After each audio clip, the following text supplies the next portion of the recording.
Hey everyone, Dan Kelly here, founder and one of the senior partners here at TNG. This week for the quick TNG Insight, we're going to discuss something that's on my mind recently because of what our clients are asking us about.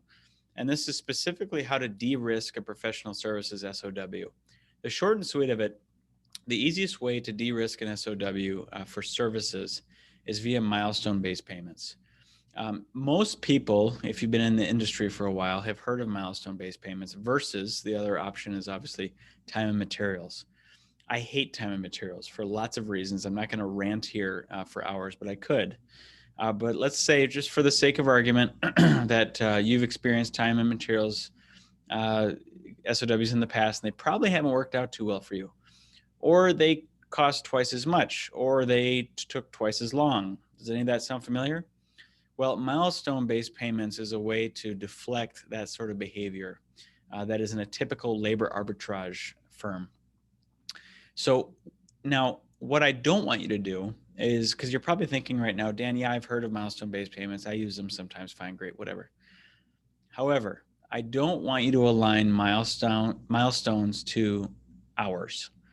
So many of our very, very well-established clients still establish milestones to the bucket of hours. That's just saying to the supplier, hey, you work 100 hours, I'll pay you 100 hours once you reach that, but I'm not going to pay you up to that point. They believe that that's somehow going to incentivize the supplier to get done faster and or be accountable for the outcome. Well, newsflash, it's not. So you need to align milestones to outcomes and not hours, okay? And so your milestones, just for the sake of argument, let's say you have 5 milestones, which I'm using that number because that's the most common, quite frankly. The milestones should be the financial equivalent to the value achieved of the ultimate outcome that you're trying to achieve as the client, okay?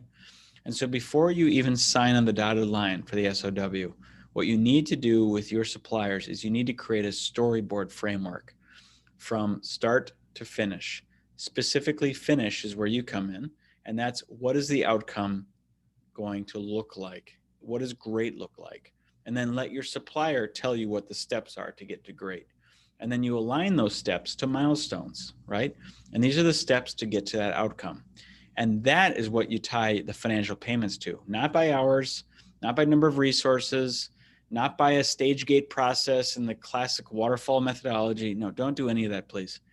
Please align yourself to a storyboard framework that is tied to the ultimate outcome for your business. If you want to get even more fancy, you should incentivize suppliers to go faster. So add incentive payments if the supplier reaches that milestone by or before a certain date. That not only drives accountability, but it drives efficiency as well for the supplier. They're going to put you in front of the line right when they know they can earn another 10% on that milestone. Believe me, it works literally every time.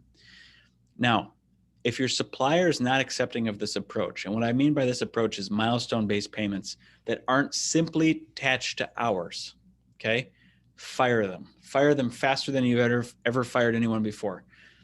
You'll be avoiding an incredible amount of headaches down the road. And those headaches can come in the form of project delays, additional costs, resource problems, et cetera, et cetera. I could go on for hours, like I said before, but I won't.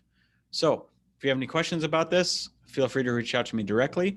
My email address is dan@thenegotiator.guru. Obviously, you can go to the website, thenegotiator.guru, and reach out to us there as well. I hope this was helpful, and I hope you have a great week. Talk to you next week.